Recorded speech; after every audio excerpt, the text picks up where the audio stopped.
Mike Watt.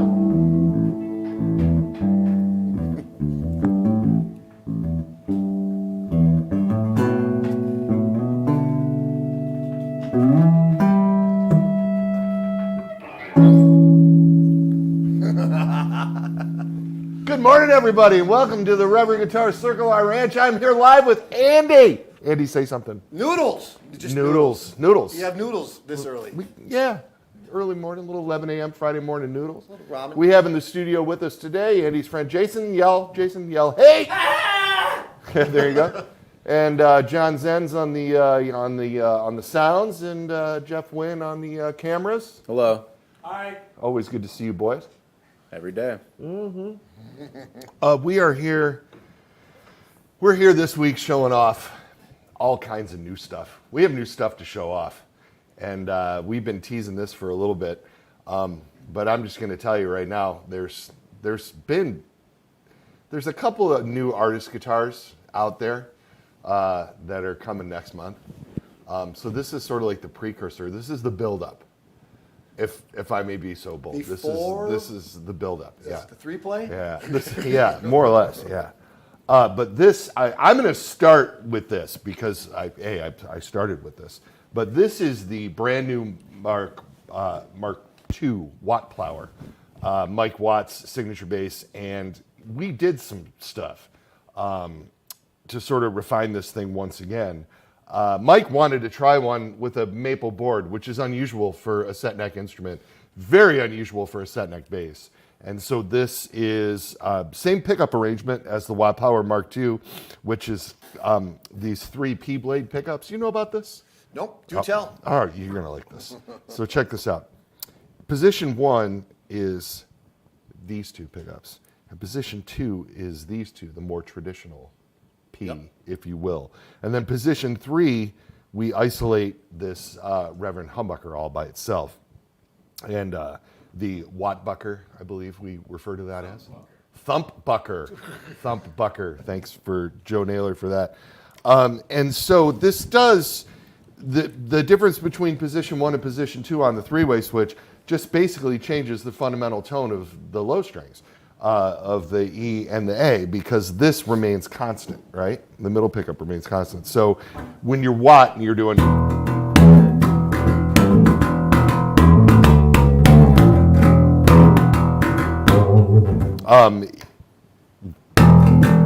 you can hear it get brighter.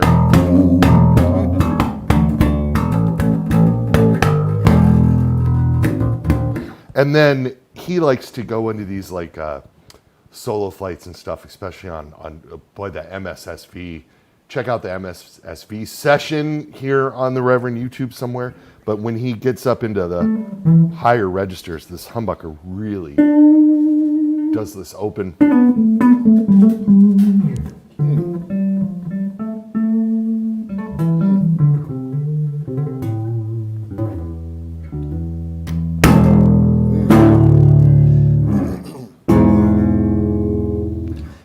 And this is the original Watt Power color, what we call Watt Yellow. This bass matches the wristband on his watch, which matches his kayak that he goes out into the harbor on in beautiful San Pedro, California. The Mike Watt Power 2, all of these, his inlays, the Watt Power inlay, the Anchor inlay, they're all on here in white on maple, and he's in love and we're in love. This is the new Watt Power. You, sir, have the new Bobby Balch. Another, as Greg Koch would say, this is another traditional glorious tone hue in the 3-tone burst, which somehow we have managed to not do up to this point on that guitar, and honestly, it crushes. And what is his pickups? What are they going to be doing? So those are Bob Balch signature Railhammer pickups. And Bob was one of our original signature artists with Railhammer. He and Reeves, and basically Bob does a lot of fuzz, and there's these like warm overtones to the fuzz tones as opposed to like a heavy overdrive, right? And so he needed like the mid-range from our chisel set, but he needed that top end of it tampered down a little bit, and so Joe came up with this idea to put brass covers on those Bob Balch signature pickups, and those are the only ones that have the brass covers underneath that chrome plating. And it really does do the fuzz thing. Bob Balch, I think. Bob Balch. We've been known to say. Fu Manchu is going out on tour with Clutch next month. I'm hoping to get him in here, which would be completely rad. And we have a shocking new version of this guitar coming out next year too. It's so good. It's so good. Yeah, it plays really nice, solid. Sounds great. You're a fan of our set neck stuff. I mean, you've got the Senseis and Andersons and Volcanoes even. Shh. Can't even talk about it anymore. Just totally no fun. Right. Yeah.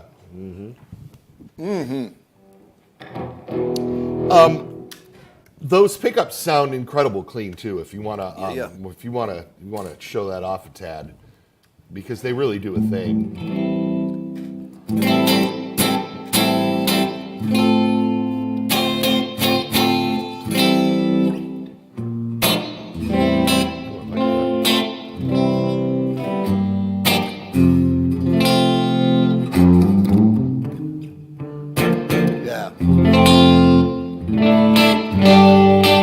I love that they're even on all strings, you know. Same with the Watt Power bass I was going to mention before you put it down. Yeah. Especially with bass guitar, it's a lot of times you get the bass play, the low strings play great, a lot of resonance there, but you start going up the neck, it doesn't go away.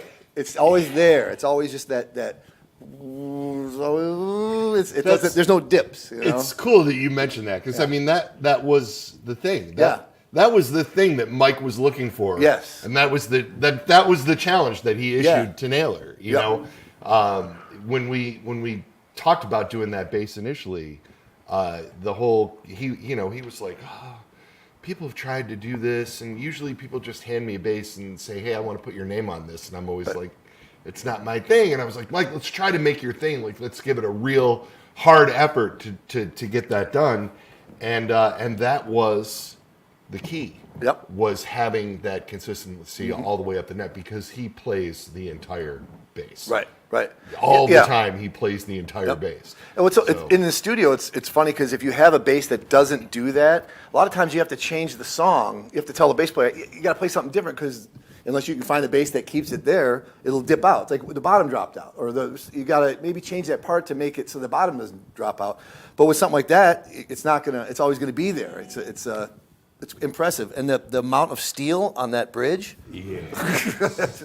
There is a brass plate underneath of the Hipshot bridge. So this is it's the narrowest spacing that Hipshot offers because Mike doesn't really like a taper like you get in a traditional bass. So if you notice, the string spacing doesn't change all the way down the neck. Yeah. But then just to give it more mass and more initial punch, which is really very specific to his tone. Yeah. That brass plate adds more mass to the bridge at the body, and then it also counterbalances the neck heaviness because something like this, a smaller bodied instrument like this, and these things, even with all of this hardware, this bass maybe weighs 7 pounds, 12 ounces, 7 pounds, 14 ounces, something like that. We never see him get over 8.2. Yeah. That's usually about the. Karina's pretty consistent like that. I mean, it will vary, sometimes within, 5 or 6 ounces one way or the other, but that's about it. Yeah. You have more goodies over there. Let's see one of those Eastsiders.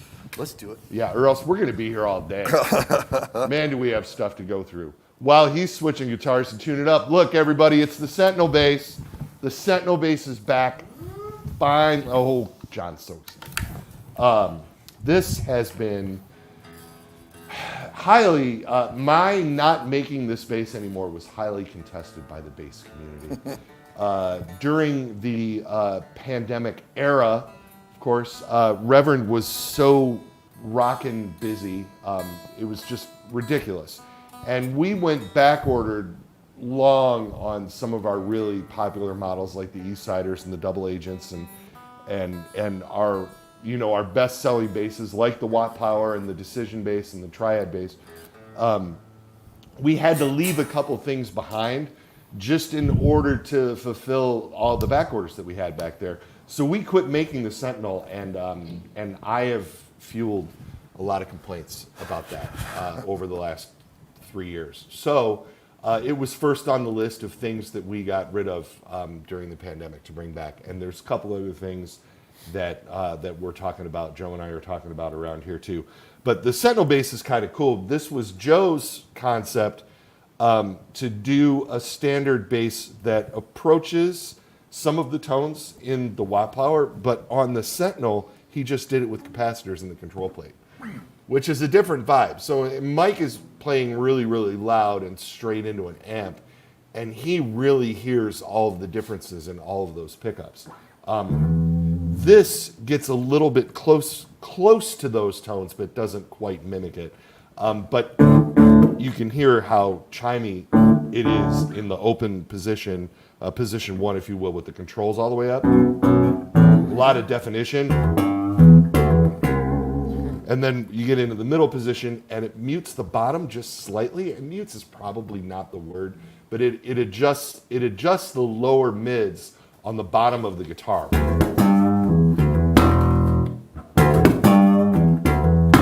Hear that? Mm-hmm. Yeah. And then when you get to the position 3, then you get that wah half cocked feel.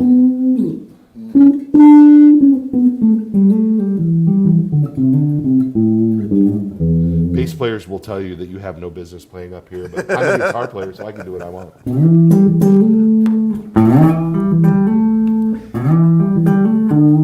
3 very, very usable tones in a 30-inch, very, very lightweight package. Check that out. Yes, please. Yeah.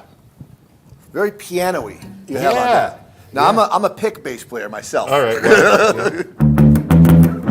There it is. That sounds great.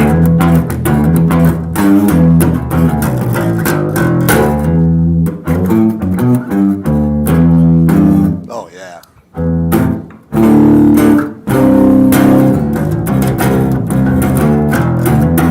Yeah, so any bass that sounds piano, yeah.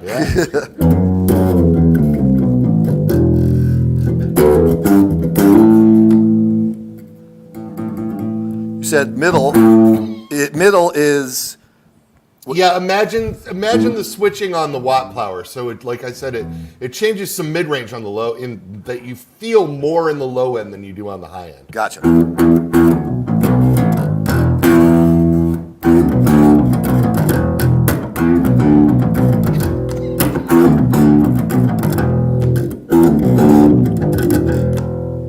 Yeah.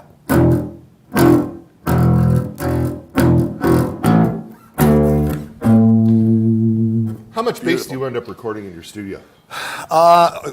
Every time there's a guitar, it's missing something, so you need some bass. Yeah, quite a bit. Wow. Well, it's like an orchestra, It's like 100%. if you have violin, Yeah. it's a solo piece. Unless you have cello and bass, then it's an Totally. orchestrated piece. Yeah. It's kind of missing. I like it. Yeah. And I would say 90% of the bass these days is just direct. Like, we're not using an amp. We'll still, from time to time, somebody will haul in an amp peg or or something. The flip top. Yeah. Say, They have a thing. That's my tone. Yeah. They have a thing, Yep. And you still probably take it direct and mic the bass amp Absolutely, and, all the time. That's your 100%, safety yeah. valve for sure. Of course, 100%. of course. Yep. Yeah. What does Sponge do live? So Tim uses a Sans amp. He has his. Well, we're talking about some things about what guitar he's playing, but his rig is basically he gives the Sans amp sound to the front house. Okay. Before his amp or whatever it is, because if it's a fly gig, it's whatever they have.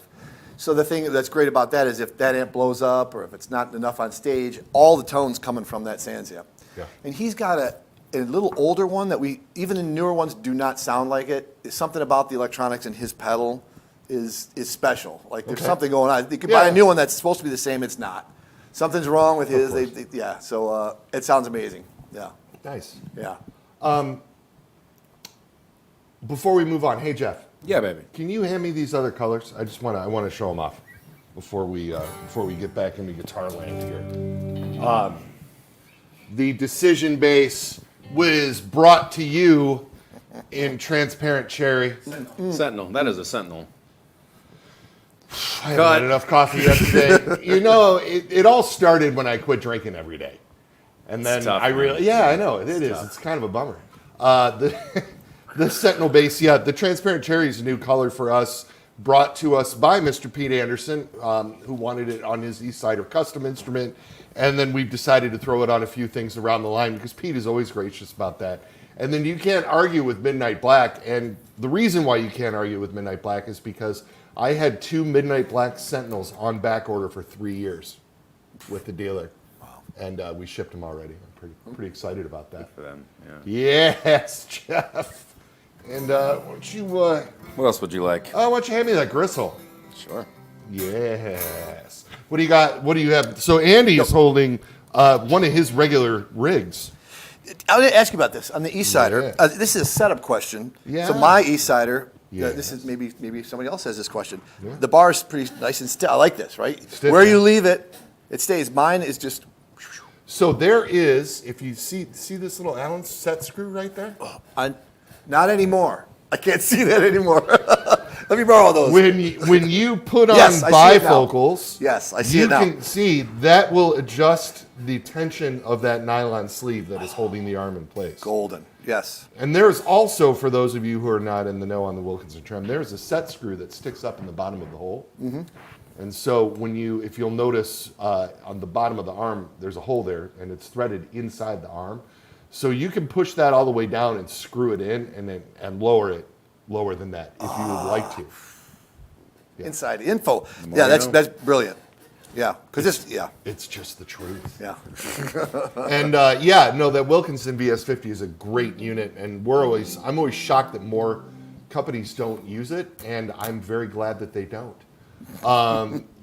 This is Pete Anderson's new East Sider S. Well, the model has been around for a while, but this color, I don't know if you guys are picking this up on the camera. Hey, I'll zoom in on it. But the color is satin outfield ivy. And outfield ivy is a color that was bought to us by Chicago Music Exchange a few years ago. And do one of these little numbers there.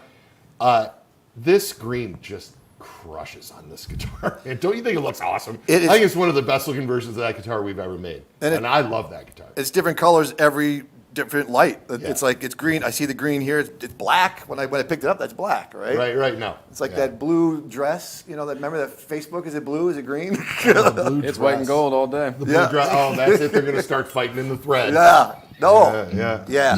And I'm a fan of the versatility of these things. It's incredible.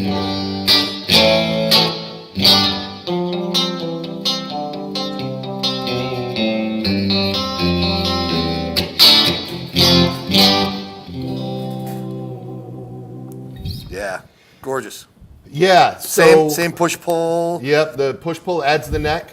Yep. So that you can, in position 1, you can get the neck bridge split, and in position 2, you get all 3 pickups on, which does a squishy funk thing. Mm-hmm. It's kind of cool for if you're looking for something really, really compressed. If you're doing very, very staccato, like clean picking, works really well for that. There's just something about the 3 pickup 5-way switch setup on that style guitar that I mean, obviously I'm a little bit biased when it comes to guitars. Like, I have my things that I like, but I like the T-style pickup in the bridge on those guitars, as opposed to like a traditional Strat with 3 single coils.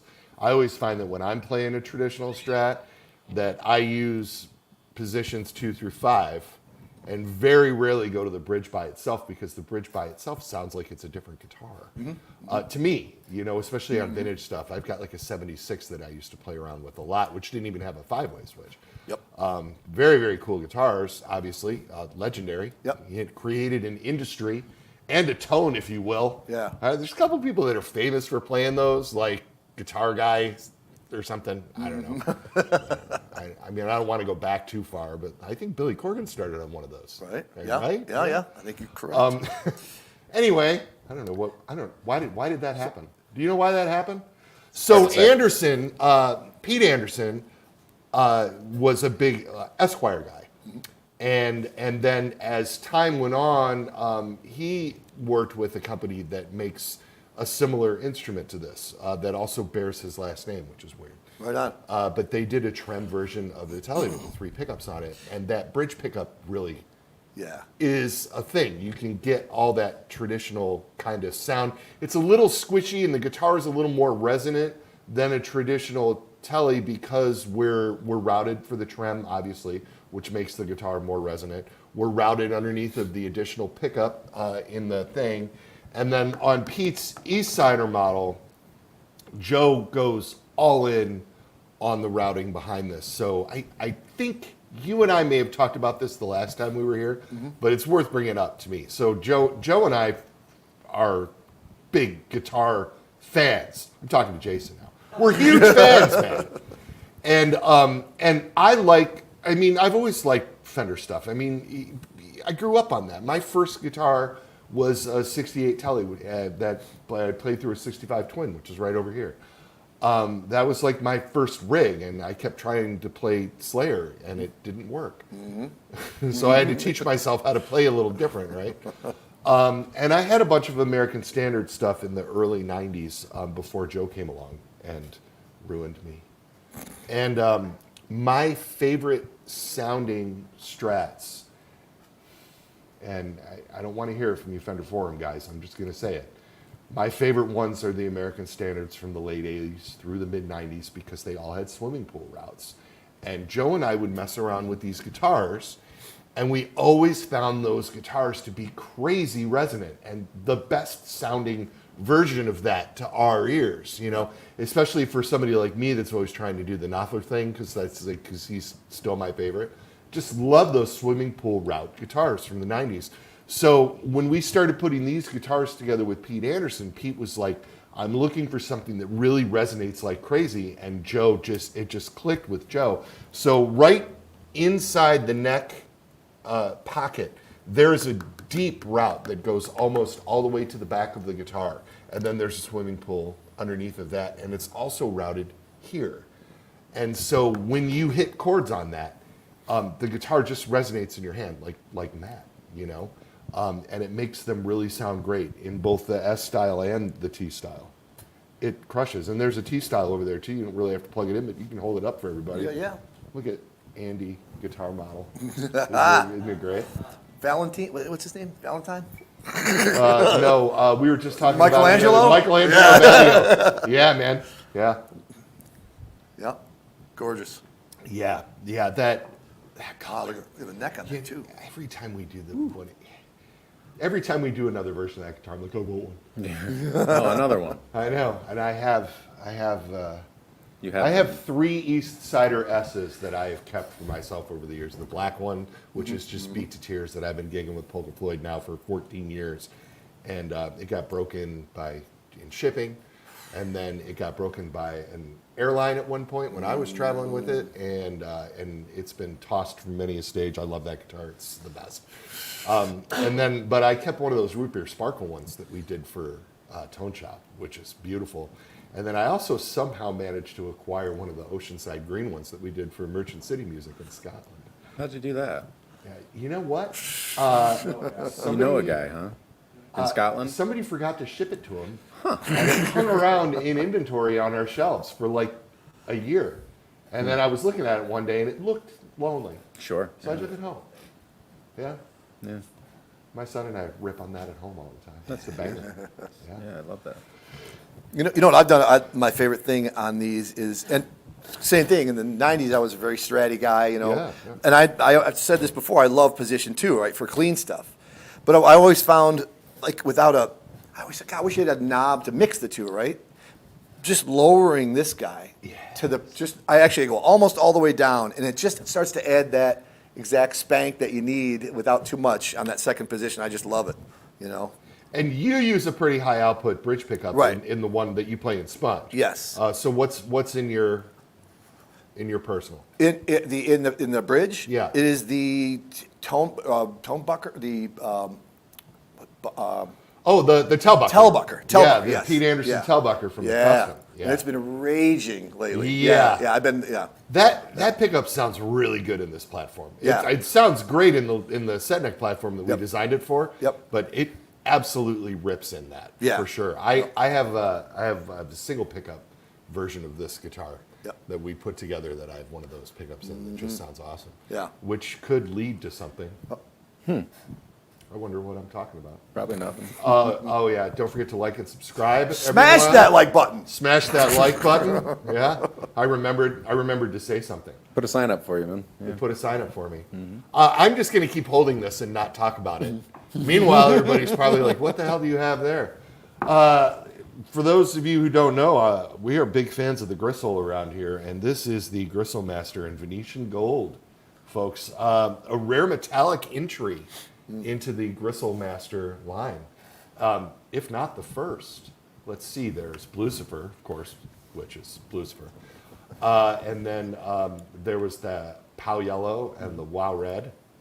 And Cockwork there were orange. some orange ones, Cockwork Orange, right? And then we did the black ones with the big fat necks for Wildwood guitars. Sure did. Those were killer. And Axis Purple. And all of those had the sort of transparent finishes, were solid colors, with transparent finishes on the top that were the three-tone opaque on burst. the back. Three-tone burst. Beautiful. looker. Yeah, that's a looker.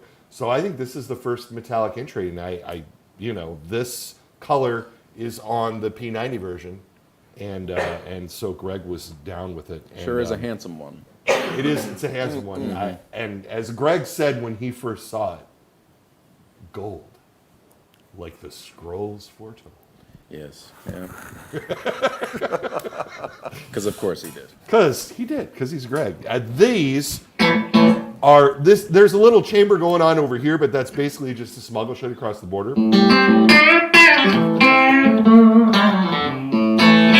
This is the traditional T thing. While I play that, I should practice.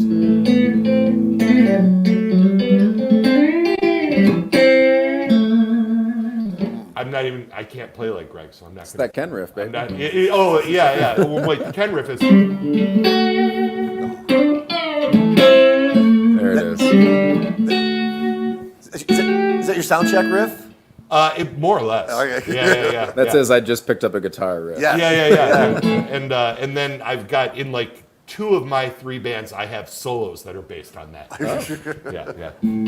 That's why Jeff doesn't come see my band. He's like, I know he's gonna do. I know he's gonna do the thing, so I ain't even gonna go. I traveled to Milwaukee to see your band once. Not for that purpose, but I did see it.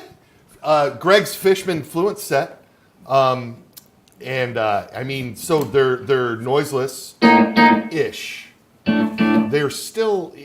It is an interesting hybrid pickup technology. Do you know about the Fluence pickups a little bit? I mean, they're very, very thin wafers of coil instead of being traditionally wound. Right. And so the pickups put out a very, very low output. So all of these guitars have a preamp in the control cavity that actually generates a lot of what you hear for the tone, which is cool because it gives somebody like Greg, who really knows what he wants to hear, the ability to taper very specific frequencies and have the guitar sound exactly how he wants it to sound.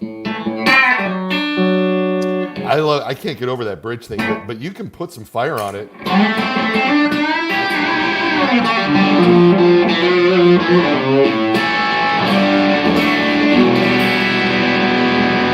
That's a lot of fire. Yeah.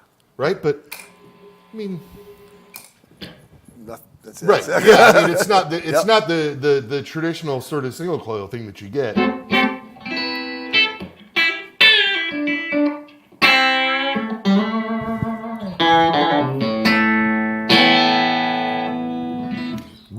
We had Greg in the building last week, and so there's going to be some videos coming out featuring this soon when Jeff feels like it. Jeff. Yeah, basically when Jeff feels like it. Yeah, I got nothing to do. Yeah, no, Jeff's not. He hasn't been very busy lately. Yeah. So Nothing yeah. going on. Yeah, what's up? He's heading over to the screens. No, I'm just farting Somebody around, want man. anything from us? Anything immediate? When you're Anything ready. pressing? At your leisure. No, nothing pressing. You could ask about the neck now. While he's got it in his hand. What are you talking about? There was a question about the neck on the east side. Oh, yeah? Yeah, rosewood, baby. Oh, yes. Yeah. Nick Handley wants to know on that satin ivy green is a very good tone hue. He says, is that an ebony or rosewood board on the east That side? is a rosewood board, sir. I find ebony boards, especially on T-style guitars, are really bright. Very, very bright. So we kind of do the traditional thing with the bolt-on. It is an ebony board on the East Sider Custom, however, which is the 24 3/4 scale set neck. And that ebony board brings a little bit of that brightness, a little bit of that sweet on the top end. Because again, we're looking for like a semi-hollow tone out of that guitar. This is rosewood, and I think the rosewood complements everything. The parchment guard, everything about it, to me, is just right there. The yellow dots, the whole. It's so good. Yeah. It's so good. Hey, let's show these new 12 strings real fast. Ooh. I don't know if we're going to play or not. It's too many strings. That's too many strings. Before noon? Huh? Six too many strings. No, well, I wasn't. I didn't have enough foresight to bring a pick to this event, which is crazy. And then, of It's course, going to take a while to tune. we didn't have the foresight to tune these things beforehand, which is also ridiculous. You know what? I don't even care. The choruses.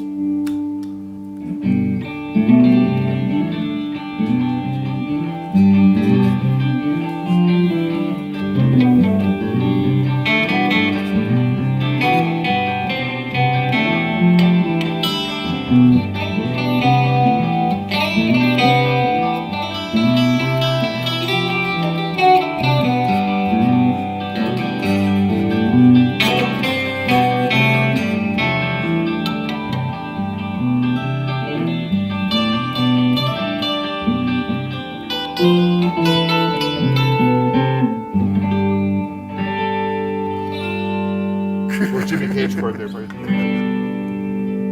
End of the Rain song or something? Oh, yeah. Yep, Something yep. like that. Yeah. Gorgeous.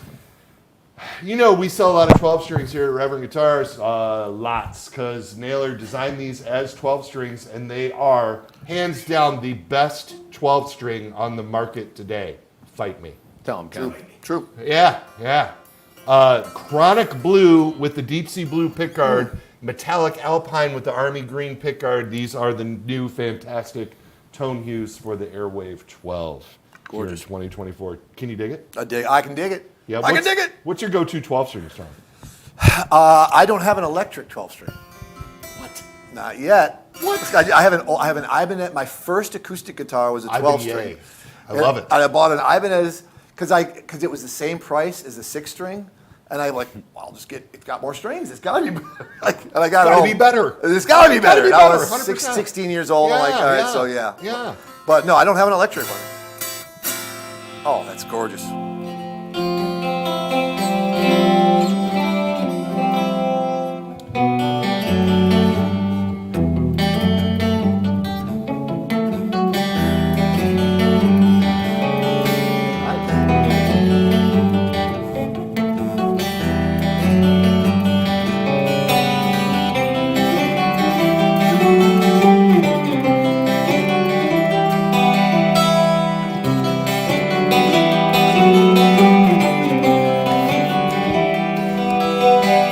I'm going in.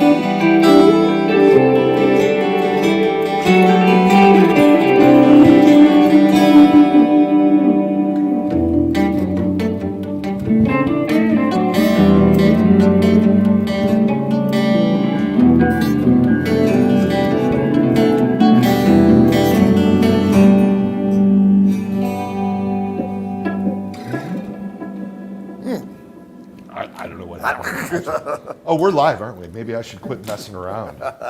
Bob plays nice. That sounded terrific. God.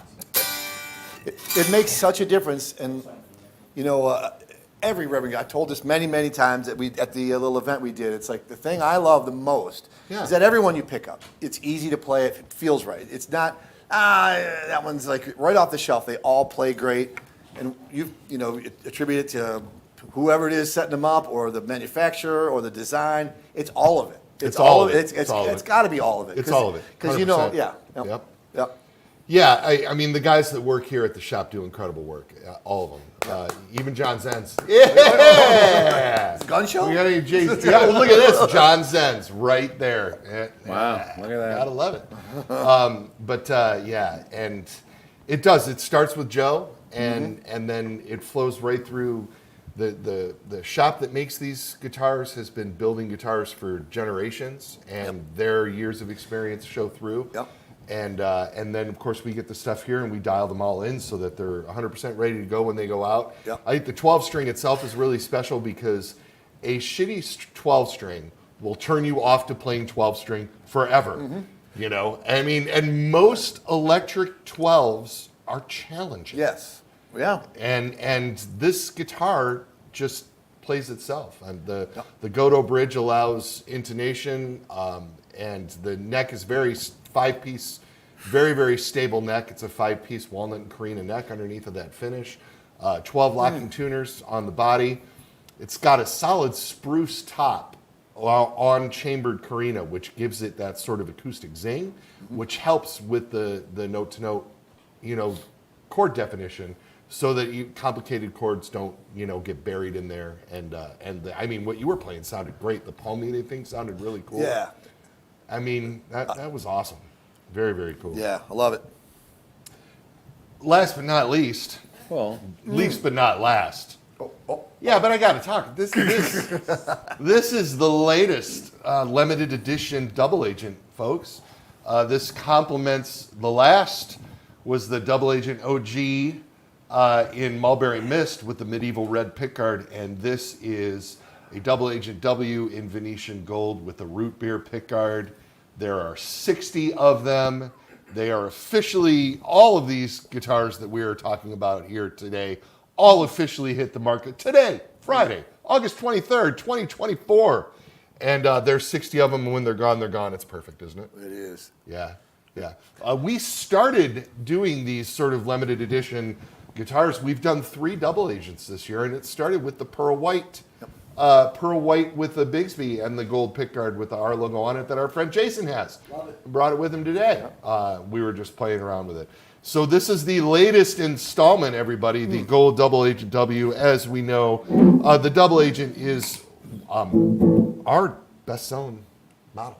Something about that humbucker in the bridge and the P90 in the neck does a thing. It's really spanky guitar, man. Mr. Wiggles. And from this angle, the binding, with the showing off the binding with the gold, is, I don't think you can see it in the front. It's incredible. Yeah. And don't forget about Mr. Wiggles.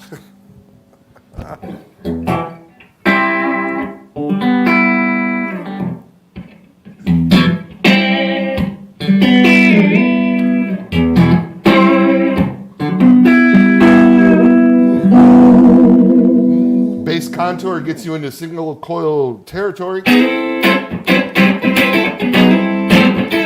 Oh! Ha! Oh! I didn't know you're a singer. And that is the extent of my vocal capabilities. Ask anybody who's seen me sing. And it will, you know, despite what the critics say, it'll rock.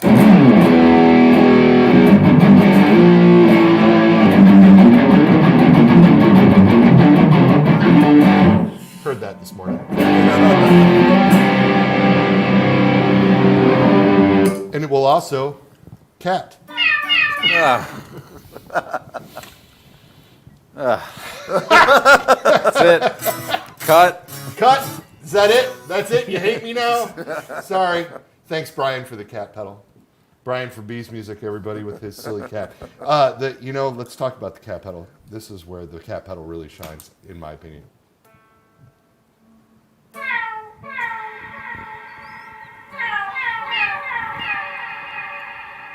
Wow, you're right. Wow. Cats in a well? Cat? Cats in a well. Cats in a well. Yes. Is that the setting? Cats in a well? Yeah. Amazing. And before we go and talk about our futures, we're going to talk about our futures. I know. It's brutal. Yeah, we got to show these off. We're not going to play these because we're not going to play these. But we do, ladies and gentlemen, new left-handed models.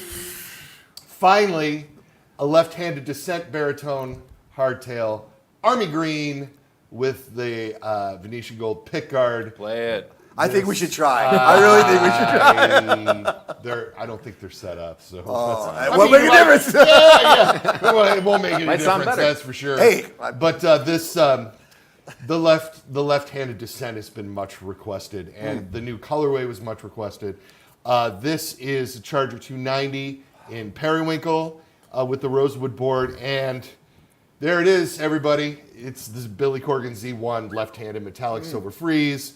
His favorite color on the model, and the most popular color on the model. It's funny how when we do a signature model with somebody, how one color always ends up sort of defining that guitar, right? And satin black on the East Siders, for sure.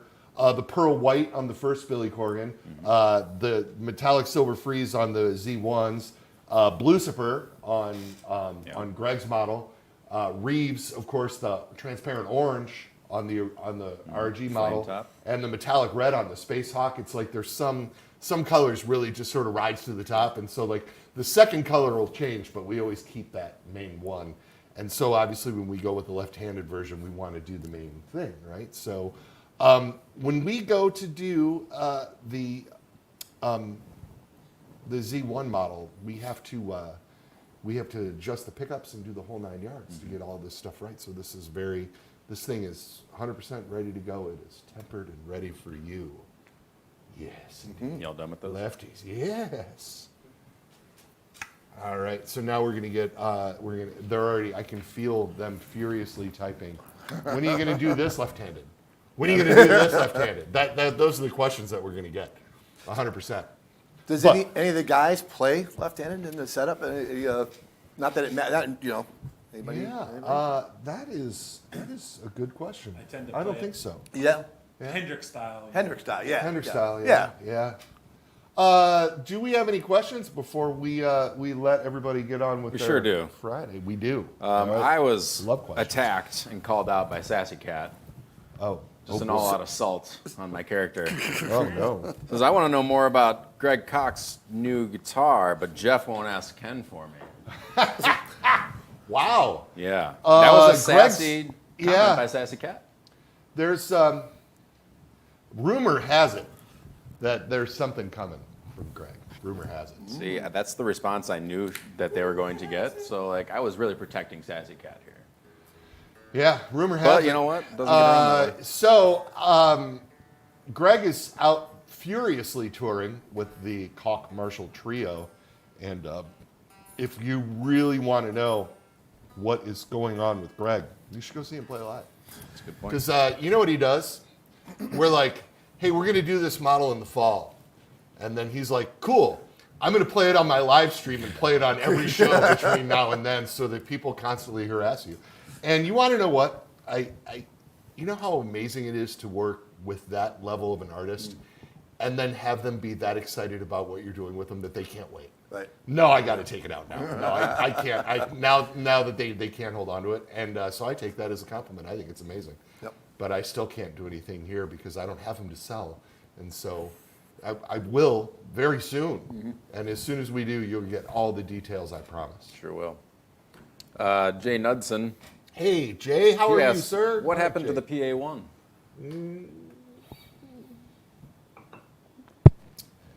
Jay. We hope to bring the PA1 back soon. The PA1 was also a casualty of the pandemic. Not that, not on our end, but should I tell him, Jeff? I'm just going to tell him. Ken, yes. I dare you. I know you love listening to me talk. You know, sometimes Jeff just sits in my office and listens to me talk to myself. He likes it so much. I just, There was a small builder in Korea that was building the bodies of the PA-1 for Mir. And then Mir would then take the bodies and add our set neck to them and finish them and stuff and take them the rest of the way. But what Mir does not do is they don't do carved tops. And so during the pandemic, something happened to that manufacturer. And I'm not sure if it was a health thing or if it was just a retired thing. I'm not sure what brought it on. But he quit doing that, leaving us kind of in the lurch. Which is really kind of a bummer because it's a great guitar. I know you have your satin blue one with the humbuckers. And so we started playing around with looking at other manufacturers to build these. And so if you go see Sponge, you'll actually see a Black Admiral going out on the road, which was done by a factory in Korea called SPG, and they made some manta rays and roundhouses for us that you can find over at Specialty Traders. And they made a few prototypes of a few different things, and then like it must be like the Reverend Curse or something, they went under. They just they didn't go under. They just decided to quit. They were building Guild stuff, and Yamaha bought Guild, and they lost the Guild contract. And then after many, many years of building guitars, SPG decided not to build them anymore, which kind of sucked for us. But we're not giving up. We have thoughts and ideas, and we actually have prototypes being made somewhere. So hopefully the PA-1 comes back, Jay. I miss it as well. It was a cool thing. Yeah. Cool thing to have. Scott asks, have you guys ever prototyped an outfield Ivy burst that would look killer on a Sensei? And I don't disagree. Sounds fun. Burst what? What color? Because the Citradelic Sunset is Venetian gold outfield Ivy. Right, that's not your traditional burst. But it's not a traditional I'm thinking burst. like a blacked outfield Ivy probably. It would be subtle, but if the light hits it right, it could look pretty neat. Okay. I'll mock it up, Yeah, and mock I'll send up, it to Scott. Mock it up. What about outfield Ivy in the middle to like a black metallic on the outside? I think that's what we're talking about. Moving on. Thoughts.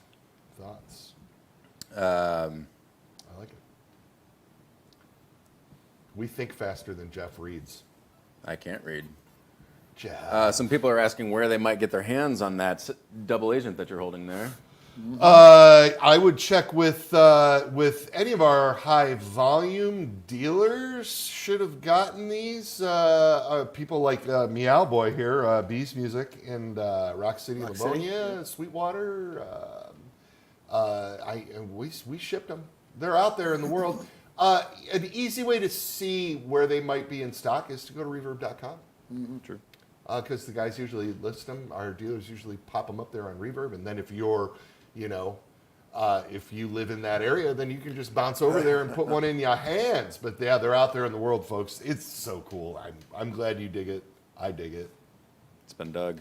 Yeah, it's been dug. Michael Kraus says Black Sparkle Spacehawk, which is a Yes. thing. They're out there. They're out there. They're out there, Michael. They're out there. You know what? You gotta want that has been very, very popular, and as soon as we get them in, they go pretty quick. Sure. So I don't know if dealers are selling out of them quick. I'm not sure, but they are out there in the world. Yes. Again, try that Reverb locator. I like that as That's a good idea. a locator. I can dig it. Dr. McFarland. Hey, I know Dr. McFarland. He wants to upgrade his Reverend with stainless steel frets and wants to know if we plan on doing that in the future. I do not. I tend to be a more traditional fret wire kind of a guy. I understand the stainless fret thing, especially for like our old sales manager, Zach Ward. He has stainless steel frets on his like Taylors or Gibsons or whatever he does his acoustic show with. And for a while, he was out playing 5 nights a week. Right. And and a lot of open position strumming, right? You know what I mean? and you get a little bit of that. And when the stainless steel frets have a tendency to brighten up the guitar quite a bit. But for that kind of a gig, when you're running through a PA or whatever, you can adjust all those things, and it really, really worked for him. For ours, the expense it would add to the guitar puts the guitar in another price range almost. They are more difficult to work with because they are very tough. Yeah. And then when you ding one, you Yeah. got to replace it. They're impossible Simply to can't repair. stand it either. It just opens up some things. But you can certainly have any tech can drop them right into your guitar there. Dr. McFarland. I think It's that's certainly his plan, something yeah. that can be done. And I have seen it done. It's just not anything we're planning on doing. That was a better answer than no, I thought. Right? That was You gave your reasoning. You gave your reasoning. I mean, you corroborated your no. That's good. I corroborated my no. Well, we got a couple more here. Milk Bath, delicious, wants to know if he wants, all of these colors with maple boards and wants to know if they can buy necks directly from us. Ooh, that's a good question. No. I'm sorry. There you go, Milk Bath. I know. I don't need to elaborate. No, Joe started us down that road a long time ago. He just didn't want extra necks floating around out there. So it's not anything that we've ever offered or set ourselves up to offer for whatever reason. So I don't have a really good answer for it other than Joe has never wanted to, so we've never really thought about it. Sorry about that. Yeah. Jason Wagner wants to know if we're ever going to do another V. No, can't do that. Can't do that. Our friend Cesar and Desist told us no. Where's that mug? Was that the one you showed me? Oh yeah. No. We sort of said we wouldn't, so I'm gonna stick to my word. Cool guitars though, super dope. You can find one, hang on to it. Can we make And, a flying A? If Yeah, we could change the letter. yeah, we could. I Yeah, call we could my change the letter. I called my original Iban as my first electric a Flying X because it had Oh, it it's had got- the thing? Well, Yeah. yeah, it's just a Those are it's a great. Flying X. Yeah. Yeah, I think so we Like should a do a Roadstar, T-style Roadstar, guitar. something. Yeah, I think it was Flying T. remember the one that had the thing that really went out? Yeah, mine does. Ivan, like, it's yeah, really. not really long, but pretty long. Yeah. Those are Flying X. I love Ibanez's. I have a beautiful rock and roll too, V and Destroyer. Wow. I like them both. You Cool said guitars. to make the R. It is an R. Like it's got already an R, right? The Flying R. Flying R. We'll figure it out. Yeah, let's make it happen. Let's get in that mock-up system and get it going. No, never mind. We're not going to do Put it. it in green. Yeah. Make sure it's green burst. Yeah. Sure. Andy, what's coming up? What's coming up for Sponge? You guys have got festival galore. Lots of stuff going on. Let's see. Today is Friday. Tomorrow we're playing in Muskegon at the Barefoot Beer Festival. This cool beer festival right on the beach, Lake Michigan. We're playing with Fuel. I want to go to that. Yeah. I'll be in South Is that Bay. one? There. I got my extreme canopy. You see that? Bring it. I saw that. Yeah. After that, we're doing Louder Than Life, which is this gigantic festival in Louisville, Kentucky. With It's a big Love one. that place. yeah, it's fantastic. It's just look it up. It's the who's who of rock bands. 4 days. Major Korn, Motley Crue, Judas Priest. I forgot who else. Just on and Oh on. my God! Yeah, Yeah, it's ridiculous. yeah. Yes. And then we're playing on Sunday night. And what else? We have this whole year we're celebrating the 30-year anniversary of the first record. So we're doing lots of different promotions. One thing is a cover record of songs that were released in the same year, in '94. So it's can't all wait. songs that came out the same year. And we're doing a video for one or two of those coming up soon. That'll Can be you out spill any of the songs? soon. Sure. Girls and Boys by Blur, which is my favorite. Yeah. Oh, I can't wait to hear It's a- Vinny sing that. That's Oh, gonna be it's cool. That's, That's my favorite super cool. one. Yeah. We're doing a let's see. I don't want to give Oasis. Yeah. Pumpkins? No Pumpkins. We're doing a Morrissey tune. We're doing, you a Morrissey fan? Oh, yeah. Oh, yeah. Musically. Politics. Stone Temple Pilots. Yeah. Stone Temple Pilots. Alice in Chains, and then what else? Sonic Youth. Sonic Youth. Yeah. Oh, that'll be So fun. it's, some fun. That'll be stuff. really fun. Yeah. Yep. Cool. Don't want to give too much away, but yeah, it's gonna be And like and the 30th anniversary of Roddy Pinata, you did a vinyl re-release, right? for the record. The new vinyl that we have out is the third record, which was celebrating 25 years or whatever it was. Nice. So that got printed up on Guitar record day, but then sold out pretty quickly. Awesome. But yeah. Very cool. I got. I didn't bring any with me. I'm really excited about. It's my version 2. It's called a jack pack. So it's a guitar jack, a keychain with the sponge and my name on it. But it comes with an officially printed Topps baseball card with me on it. Cool. In this version, I got all my stats on the There you back, go, so I'm really stats. excited. Not the weight, just the height. That can change, Yeah. And then like the years and the bands I played, I'm really fired up about it. But it's modeled after my favorite year is 1984 because I collected baseball cards when I was a kid. Okay. So I'm like, can we do the 1984 like redone version of it? And it's Are you in a uniform holding a bat? I'm holding the guitar. Okay. That's cool. Yeah. That's really cool. Yeah, that's what I got. Cool. We got stuff. We got all kinds of stuff. But the next couple weeks are going to be crazy.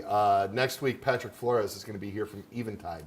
And they have been a huge supporter of Reverend for years, and us of them, of course. And they use a lot of Reverends in their demo videos and stuff. And Pat's a monster player in his own right and has become a very good friend to all of us. And so we're excited to have him in town, and he'll be on the show with me next Friday.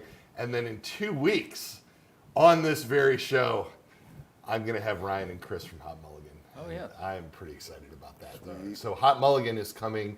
They've been on a little break, finally, because they've been doing nothing but nonstop touring for about 4 years.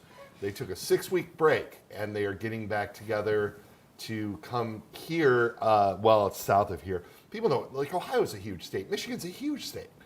My family is in the Upper Peninsula. I drive 10 and a half hours and never leave Michigan. Right. You know? Yeah. But the Ohio's for Lovers Festival is down in Cincinnati, right on the Ohio River. And that'll be 2 weeks from tomorrow.